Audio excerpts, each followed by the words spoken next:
Ketua KPK Firly Bahuri resmi ditetapkan sebagai tersangka kasus pemerasan mantan Menteri Pertanian Syahrul Yassin Limpo.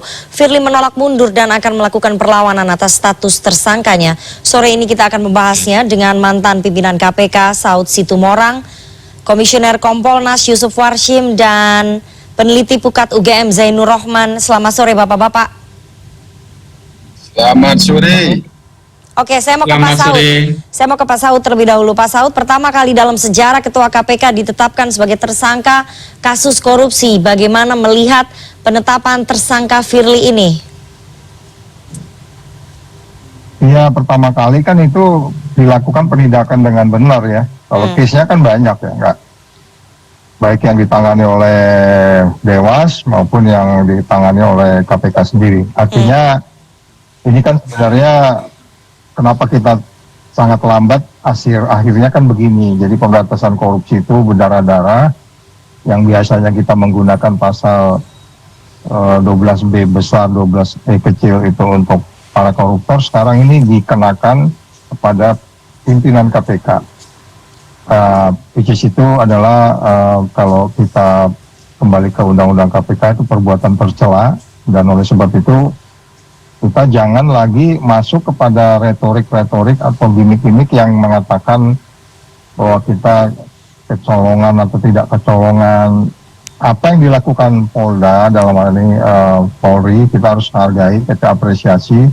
Untuk kemudian kita segera memperspeed up proses ini. Dari kalau selama ini kita berleha-leha, baik itu di sisi Dewas, baik itu di sisi Komisi 3, baik itu di sisi pemerintahnya sendiri atau siapapun, kita punya kompetensi terkait langsung tidak langsung, lebih yang terkait langsung dengan tugas-tugas pemberantasan korupsi atau menteri koordinasi dan seterusnya, supaya mendorong secara moral, argumentasi, nalar dan logika hukumnya kita gunakan bahwa ada perbuatan tercela dengan asumsi perbuatan ini juga memakai asas praduga tidak bersalah.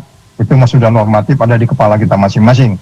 Tetapi sekali lagi, bagaimana kita bisa menyelesaikan ini dengan cepat, agar kemudian tidak menimbulkan berbagai macam penilaian, misalnya siapa yang akan menggantikan, atau kemudian cawe-cawe yang bersangkutan di dalam penegakan hukum. Itu agak menjadi perhatian yang lucu kalau kita melakukan ikut di dalam penanganan korupsi dan seterusnya pada bagian yang sudah tersangka. Oleh sebab itu, tadi ada beberapa orang bilang ya akses kartu yang bersangkutan untuk masuk gedung KPK itu juga harus dicabut saja. Oke, saya mau ke Pak Yusuf. Pak Yusuf, ini kuasa hukumnya Firly mengatakan bahwa kliennya akan melakukan perlawanan karena melihat penetapan tersangka ini dipaksakan dan alat bukti dari kepolisian ini tidak pernah diperlihatkan. Apakah Kompolnas melihat bahwa kinerja penyidik Polda Metro ini sudah sesuai dengan prosedur atau ada yang perlu diawasi lagi atau gimana? Kompolnas dari sejak awal telah melakukan pemantauan hingga dilakukannya gelar perkara semalam yang cukup panjang. Apa yang dilakukan penyidik dalam pantauan Kompolnas, tentu berbagai macam alat bukti-bukti yang telah dikumpulkan itu cukup banyak dan perjalanannya kan cukup panjang juga. Yang penting kan dilakukan secara profesional. Apakah cukup bukti atau tidak, tentu profesionalisme itu yang menentukan. Sepanjang dalam pantauan, penyidikan masih on the track. Adapun selanjutnya, ini adalah proses hukum. Jadi kita tetap harus menghormati apapun yang akan dilakukan oleh pihak Pak Firly, tentu itu proses hukum. Kompolnas sendiri terus mendorong agar proses penyidikan ini benar-benar bukti-buktinya cukup kuat. Ketika dilimpahkan ke jaksa penuntut umum, ya itu benar-benar lengkap. Ya memang lazimnya kan pasti tidak tertutup ada P19, tapi kita harap petunjuk jaksa tidak banyak, sehingga nanti apa yang dihasilkan oleh penyidik itu memang benar-benar lengkap dan profesional. Kita tidak berharap hasil penyidikan ini akan berhenti di tengah jalan karena alat buktinya tidak cukup kuat. Itu yang akan terus kami dorong. Kalau dari sisinya Pukat UGM melihat penetapan tersangka ini kuat nggak aroma politisnya atau sudah sesuai dengan prosedur seperti yang tadi disampaikan oleh Pak Yusuf? Ya, dari awal masyarakat melihat memang bukti-bukti sudah sangat kuat ya. Ya. Justru kalau Pukat melihat dari awal harusnya pasal 36 Undang-Undang KPK itu digunakan, tetapi kemudian penyidik lebih mengutamakan pasal 11, pasal 12 huruf B dan juga pasal 12 huruf D kecil. Apapun itu, tentu penyidik sudah kantongi bukti permulaan. Ya, kita tahu sudah ada pemeriksaan hampir 100 saksi, Ya. juga ahli, ada juga penyitaan barang bukti, juga alat-alat bukti yang lain berupa surat dan lain-lain. Saya percaya ketika penyidik Polri sudah berani menetapkan sebagai tersangka, pasti sudah kantongi. Kalau Oke. tidak, maka ini tentu bisa menjadi backfire. Ini bisa mempengaruhi kepercayaan publik terhadap institusi Polri. Sehingga saya sudah sangat percaya bahwa Polri sudah pegang alat buktinya, Mbak Rifana. Oke, jadi nggak ada aroma politis ya di sini ya, menurut Pukat UGM. Ya, Firly Bahuri ini ketua KPK ya. Jadi saya pikir agak jauh dari pertarungan politik secara Oke. praktis begitu ya. Sehingga memang semua akan diuji. Kalau misalnya Pak Firly mau pra-peradilan, itu yang kita tunggu. Ya. Publik menunggu biar kita bisa melihat di depan muka sidang apakah secara prosedural penyidik sudah mengikuti KUHAP dan ketentuan yang lain atau tidak. Saya tidak melihat sedikit pun aspek aroma politik di dalam perkara ini karena sekali lagi Firly Bahuri ketua KPK bukan merupakan seorang politisi, Mbak Rifana. Oke, Pak Saud, ini Firly Bahuri menolak untuk mundur dan masih aktif sebagai ketua KPK. Akan melakukan perlawanan, itu yang disampaikan oleh pengacaranya. Tapi kan sesuai dengan undang-undang itu memang harus diberhentikan sementara oleh Presiden. Sebaiknya bagaimana ini ketika seorang ketua KPK tidak mau mundur begitu? Ya itu tadi, kalau memang akan ada perdebatan atau katakanlah ada yang kita sebut sebagai kita tidak bisa mengatakan dia bersalah sampai kita yang bersangkutan juga bisa membuktikan tidak bersalah. Itu prosesnya. Proses itu kita dihargai, tadi disampaikan oleh teman kita dari Kompolnas, itu proses kita hargai. Tetapi pada bagian lain, kita punya logika, nalar, dan argumentasi hukum nggak sih dengan pasal 32 itu yang Undang-Undang KPK itu yang saya maksud sebagai kita nggak punya imajinasi sama sekali. Siapapun kita lah yang punya kompetensi di situ, atau katakanlah Dewas, atau kolektif kolegialnya KPK, mau benang basah apa lagi yang mau ditegakkan di sini. Jadi oleh sebab itu ini kan hanya mendelay penderitaan yang bersangkutan saja. Oke. Sama dengan kita ketika kemarin pergi ke Aceh. Ya. Coba kalau prosesnya di speed up itu kan akan menjadi lebih cepat. Jadi biarkan saja perdebatan itu tadi seperti Pak Jainur bilang di pra-peradilan atau di pengadilan nanti setelah P21. Karena kita nggak mau juga kita hanya masuk di gimmick-gimmick yang akhirnya dunia internasional ketawa-ketawa lagi, nanti orang pasti bilang, wah ini kok Saud ngaco. Enggak, ini kaitannya indeks persepsi korupsi. Dia turun lagi ntar jadi 30 nih, sekelas Afrika sana. Oke. Begitulah kita cara menegakkannya gitu loh. Jadi mohonlah kita memakai, mari kita sama-sama, biarkan nanti bertemu saja di pengadilan. Oke, Pak Saud, tapi dengan tidak mau mundurnya Firly sebagai ketua KPK ini, apakah akan menyandera KPK sendiri sebagai institusi begitu? Image-nya kan nanti pasti akan rusak ketika ketuanya tidak mau mundur setelah menjadi tersangka kasus korupsi juga gitu.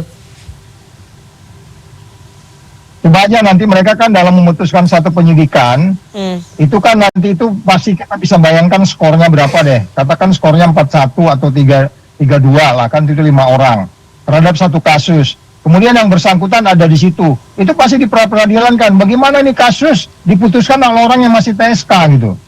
Jadi banyak implikasinya harus dilihat di situ. Jadi membuat bikin penegakan hukum itu menjadi noisy. Wah ini kasus saya diputuskan oleh seorang TSK. Itu kan akan membuat implikasi-implikasi lain. Sama dengan hadirnya kemarin Wamenkumham di Komisi 3 itu, ya kan ini bagaimana sih negara kita kayak begini? Gimana sikap gentleman kita? Mana yang kita sebut integriti itu? Oke, sampai berulang-ulang orang mengatakan selalu nanti silakan azas praduga tidak bersalah itu ada dan itu berlaku umum. Tapi sebaiknya logika kita untuk kemudian kita mengimajinasikan pasal 32 Undang-Undang 19 itu seperti apa? Ini perbuatan tercela. Atau Mbak Nana ini bukan bilang tidak tercela sehingga kamu nanya saya terus kayak gitu? Oke. Justru itu, ini perbuatan yang tercela dan kita kan sayang KPK. Kita merasa miris ketika ketuanya menjadi tersangka kemudian tidak punya budaya malu untuk mundur, Pak Saud.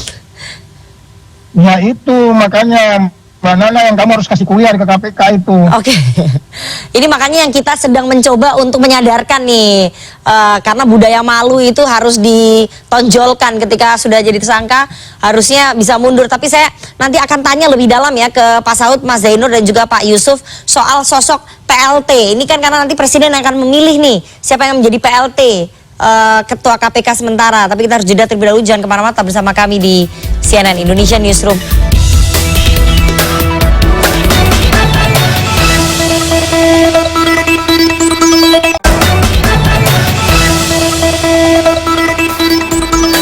Terima kasih Anda masih bersama kami di CNN Indonesia Newsroom dan kita akan lanjutkan dialog sore ini.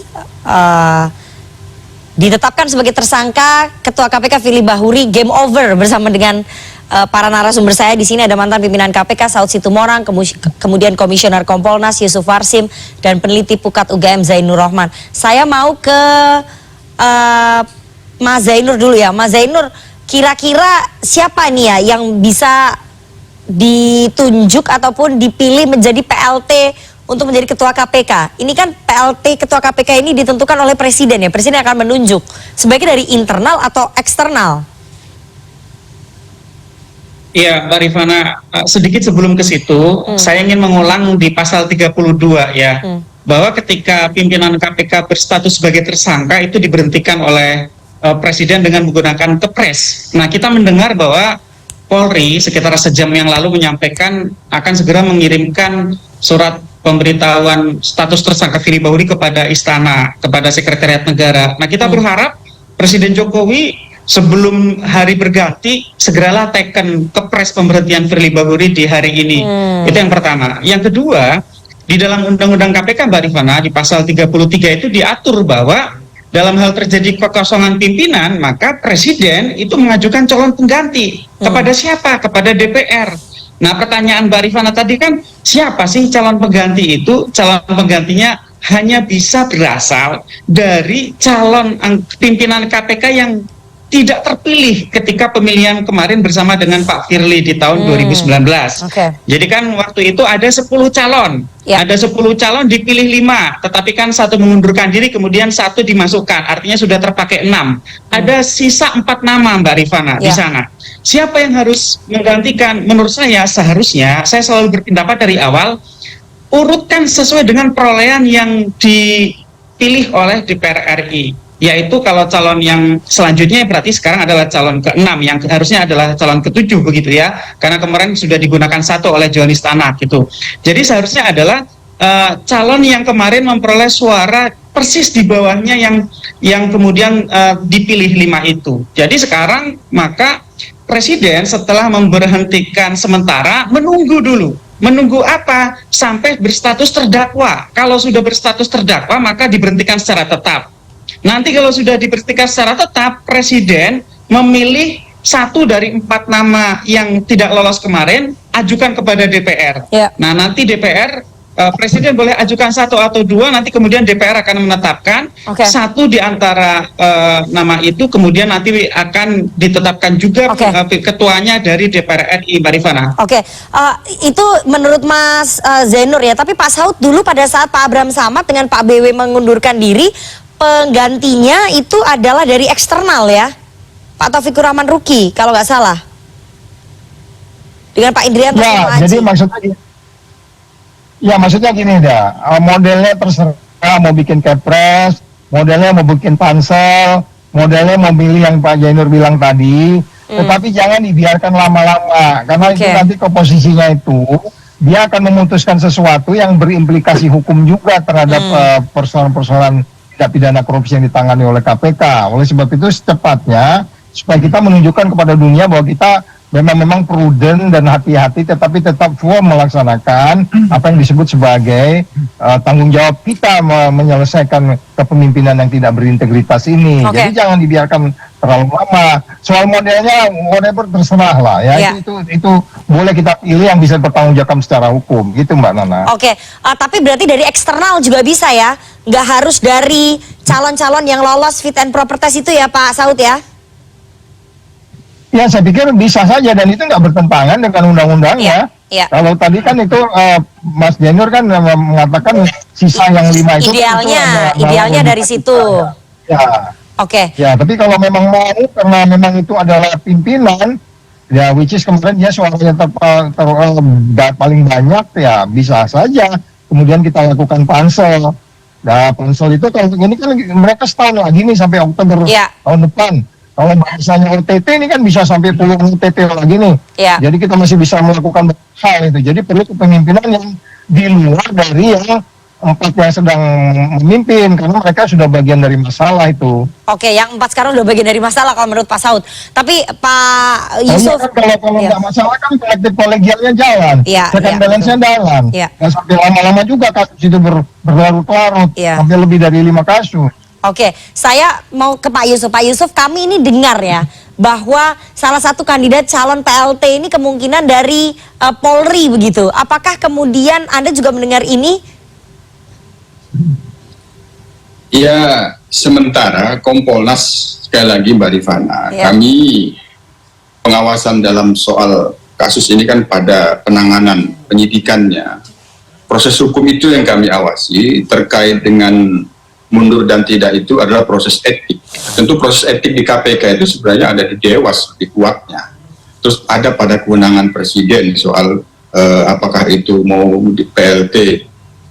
Kalau itu ada dari Polri, tentu nanti kita akan lihat terlebih dahulu. Tapi sementara ini kan tentang susunan pimpinan KPK itu kan sudah cukup jelas sebenarnya aturannya di dalam undang-undang tentang KPK yang telah dilakukan perubahan beberapa kali itu. Namun sekali lagi Mbak Rifana, Kompolnas tidak ingin berkomentar soal bagaimana Pak Firly selanjutnya. Proses hukum ini masih panjang. Ada proses hukum yang akan dilakukan oleh Pak Firly nantinya seandainya itu dilakukan pra-peradilan. Tentu kami mendorong bisa di SP3 juga penyidik, ya, mendorong penyidik sekali lagi dari sejak awal profesional. Sebelumnya kami sudah mengingatkan hati-hati dan cermat.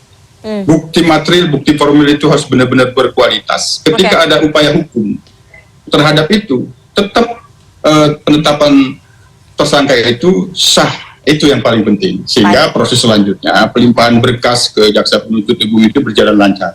Itu kepentingan Kompolnas sebagai pengawas eksternal terhadap penyidikan ini, Mbak Rifana. Baik.